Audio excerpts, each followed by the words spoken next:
answering, why do I get angry over little things? And it's actually not what you think. So stick around to find out why. Why do I get angry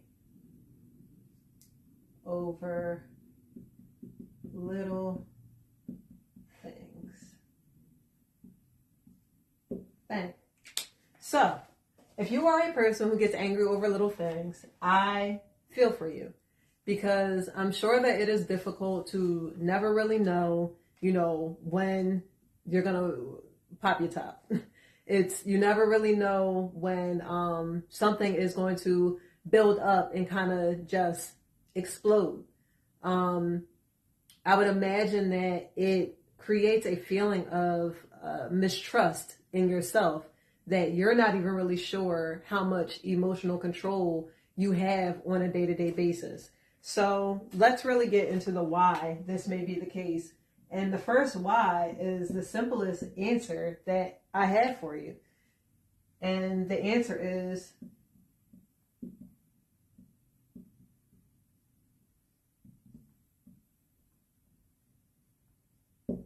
you're already angry. The reason why you're getting angry over little things keep ticking you off, is because you're already angry. I heard Wayne Dyer say one time that when people are squeezed, and by squeezed, it means when they're under pressure, the only thing that actually, he said it better. I'm gonna go back. Sorry. I'm gonna do Wayne Dyer justice. He said, when you squeeze an orange, what comes out? Orange juice. When you squeeze a lemon, what comes out? Lemon juice, right? When you squeeze an angry person, what comes out? Anger. If you are already angry on the inside, when you're squeezed, and what we mean by squeeze, under pressure, when somebody puts pressure on you, somebody can be life. When life puts pressure on you and you are squeezed, the only thing that can come out is what's already on the inside. You cannot squeeze an orange and lemon juice come out. Why? Because lemon juice isn't in an orange. Just like you cannot squeeze an angry person and happiness come out, because happiness isn't on the inside. I hope you guys get that. So, you're already angry. You're already walking around like a balloon ready to pop. There are already things that have your cup all the way full. I'm using a lot of visuals. I hope that it's helping in what you see, when you think about this concept. So, you're already angry. What's one of the reasons why you're already angry? Why? You're swallowing too much. There are too many things that are already impacting you that you're not addressing.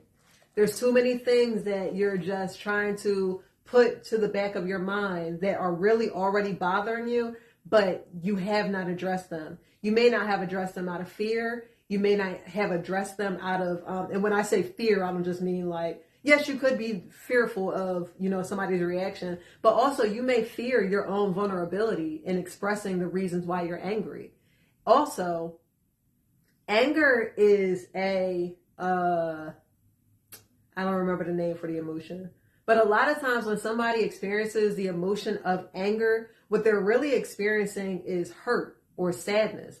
But because as a society, we're more comfortable with just letting out our anger, and letting out our hurt requires more, vulnerability. And we have a fear around, vulnerability in this society.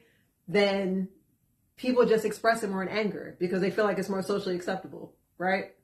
So one of the reasons you may do it may be fear of your own vulnerability, of saying I'm hurt, or I'm scared, you hurt my feelings. You'll be amazed how much calmer and more effective communication can be when you can simply be vulnerable enough to say the words, you hurt my feelings. It's like, it's chef's kiss on what life can be. But I know a lot of us fear that level of vulnerability. So it could be that you are unable to communicate. You don't have the words to express, the reasons why you're angry. Maybe you feel like nobody cares. Even if you had the words, who am I going to tell? Who cares? Everybody says, what is it? How are you?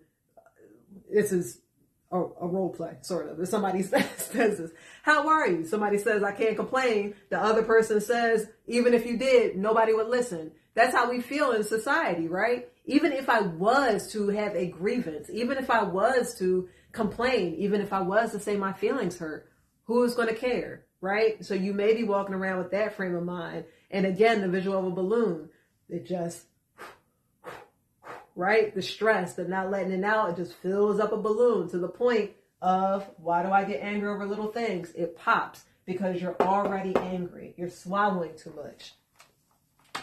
All right. The next one, and this could be one that reaches, back into the past, something that's deeper than the present moment. You're reacting to the present with past emotions. You may have something in your past that you have not resolved emotionally. You swallowed it. You put it to the back of your mind. You pretended like it didn't hurt your feelings. And now, in your present moment, when anything happens that reminds you of the situation, you explode. You get angry. That's what comes out. That pressure, you get squeezed, you get angry because you're triggered. You're triggered by something you did not resolve in your past. And the hard thing about not resolving things that have happened in your past is that you cannot control when your triggers pop out. And I've seen people attempt to control it, right? I've been a person who's attempted to control it or try to negotiate with other people so that they wouldn't trigger me, or like, if you cared about me, you wouldn't trigger me. All of that, none of that works. And it does not ultimately lead to your own happiness and freedom, really. Your emotional and mental freedom. Those things don't help. So the best thing to do is resolve different issues from your past so that you're not presently walking on a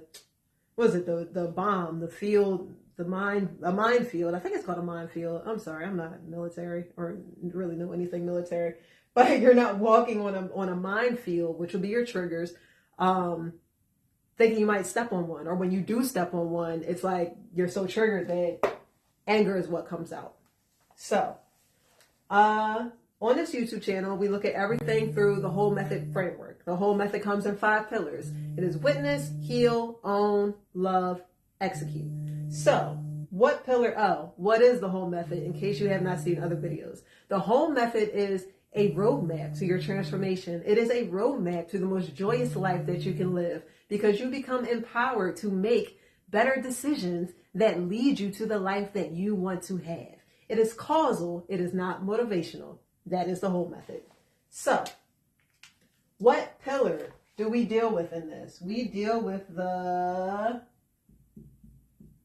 witness pillar. And I would say heal. I didn't write heal down, but I think it's heal too. It's heal because of this. Because there are things that, pop up. I mean, it's the minefield example, right? When you are able to rectify things from your past and make peace with your past, then you don't carry around as much as far as triggers. Because this comment is really a comment around your triggers. But it's also witness, because witness deals with the thoughts that you carry around in your head every day. And when you are already at your brim, when you've already reached the top of your level of patience for the day, which if you're already angry, it probably didn't take much. You probably only had like a little bit of room to get there. When you're walking around like that, the thoughts in your head are probably not productive thoughts. You're probably just walking around kind of pissed anyway, right? You're frustrated that you woke up late. You're frustrated that there's traffic. You're frustrated that there was no coffee when you wanted the coffee. You're frustrated that I don't know, you might have hit a pothole. And the crazy part, when they say it rains, it pours, one of the reasons why when it rains, it pours, that phrase exists, here is the psychological reasoning behind when it rains and pours. When it rains, it pours. I'm going to walk you through it. So, you wake up, you're late, right? You drive down the street, You hit a pothole. You know why you hit the pothole? Because you were already frustrated. You were too witty in your head. You weren't paying attention. You were driving blindly to work. We've all done it. I'm not judging. I'm just telling you how it happens because I've paid attention. I do that well. I pay attention well. So you hit a pothole, right?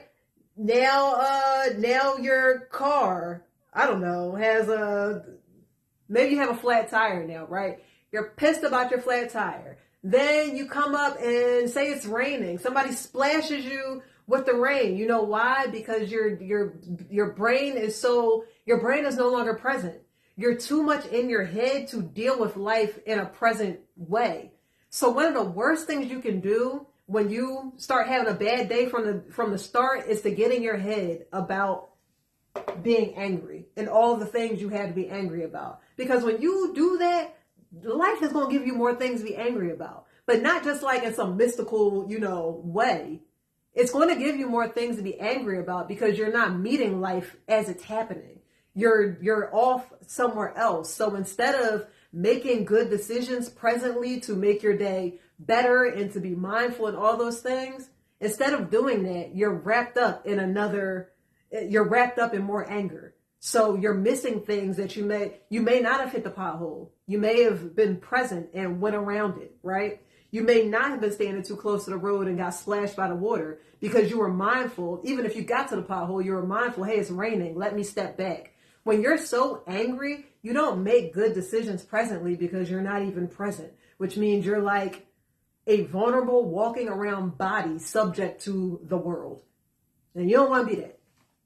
You don't want to be that. All right. So why? You're already angry. You're swallowing too much. You're reacting to the present. You're reacting to the present with past emotions. Cool. The pillars it hits, witness, heal. We just really went through of why it hits the witness pillar. So let's get into what it is costing you to not change this. Because we already kind of talked about part of the cost, right? Of not changing it with our example of the waking up angry and the tire and it getting splashed by the rain. So let's get into cost. We go through cost on every one of these episodes because when we understand what it's costing us, we're more likely to change it. And if you need assistance in changing these things, stay to the end of the video. I have an invitation for you. So, cost. Reputation and energy. Why does it cost you your reputation? Because you become known as the person who cannot handle their emotions. You become known as the person who you have to skirt around and nobody wants to tell the truth to, nobody wants to confide in, nobody wants to talk to because you're the angry person. Because you're the person who, as soon as something happens, you blow it. You can't handle it. So now we're all tiptoeing around the angry person. That's one of the things that cost you, your reputation, your energy. It's tiring being angry all the time. It is exhausting providing so much emotional attention to minuscule things, to things that will not matter, not even in the next 5 years, things that ain't gonna matter in the next 15 minutes. Like it's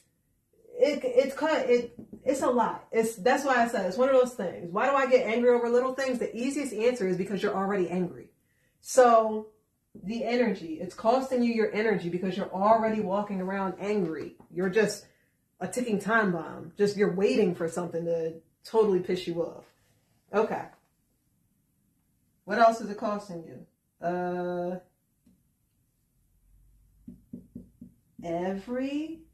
Ooh, that was ugly. There we go. Oh, that's better. Outburst,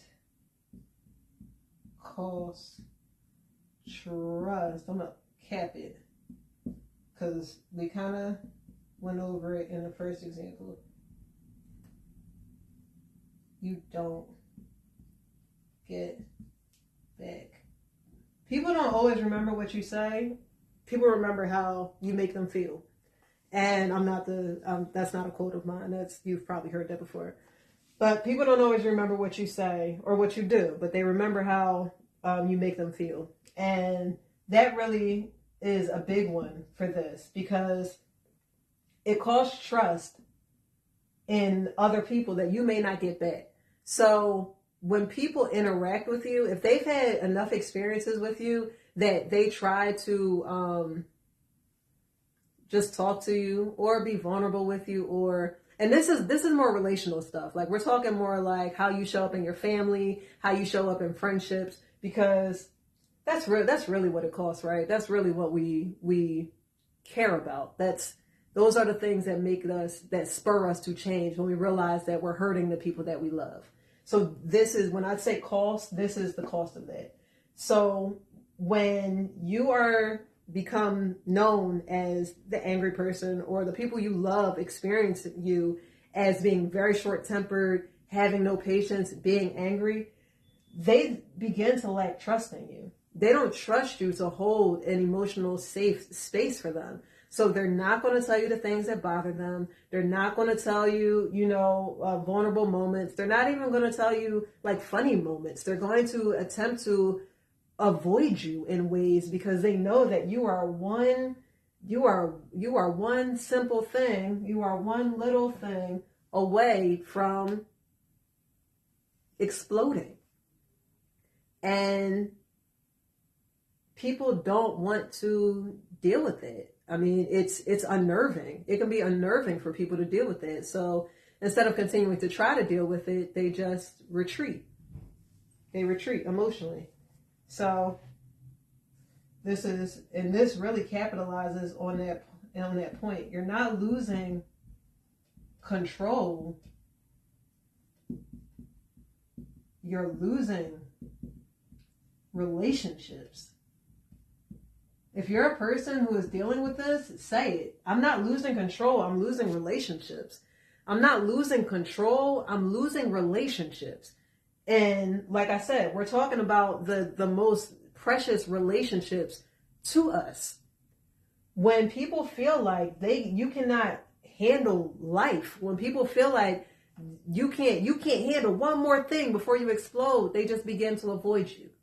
They begin to, everything that we already talked about in this, they begin to not trust you to maintain a safe space for them to be able to go through their own emotions, or, to be able to just communicate with you something that's hard for them, because they fear your reaction. So while you're walking around thinking, well, people just piss me off, people just need to stop pissing me off, you're not losing control. You're losing relationships. So I hope that that's something that you realize. I hope that's something that you can look at within yourself and make that assessment, because what it can cost you is your relationships. And once your relationships are gone, you're alone. And we're not made to be in this world alone. So I hope that this is something that you can look at and is helpful to you. And you can reevaluate,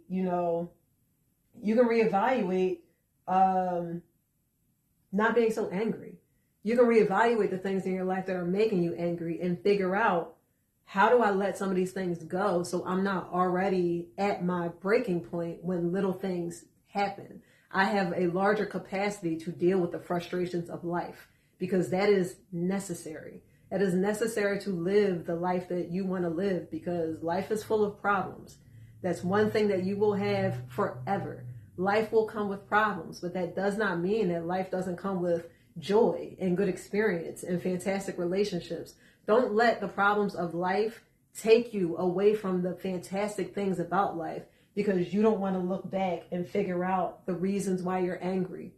Don't live in that space. Don't sacrifice your good experience because you don't want to look back and figure out why you're so angry in the first place, because that is why you're angry over little things. You're angry over little things because you're already angry. If this resonated with you and you're trying to figure out where that comes from and what to do with it, I invite you to my school community, where Living Whole, the link will be in the bio, where we go over the not only the whys and the calls, but the how-tos, the how to make a change. We deal, again, whole method, 5 pillars: witness, heal, own, love, execute. We go over those 5 pillars because they are a roadmap to your transformation. The whole method is not motivational, it is causal. Once you go through it successfully and you can figure these things out, you will not be the same person. But you have to go through it successfully, and that takes effort. It is not, it's simple, but it's not easy, which is why we all do it together within the community. So please join me. If you enjoy conversations like this, please like and subscribe to the YouTube channel. I have many more, conversations like this where we answer a question. If you want to have other conversations around mental health, please check me out on social media, which is Talk Therapy on the Go on TikTok and Talk Therapy on the Go on Instagram. Thank you.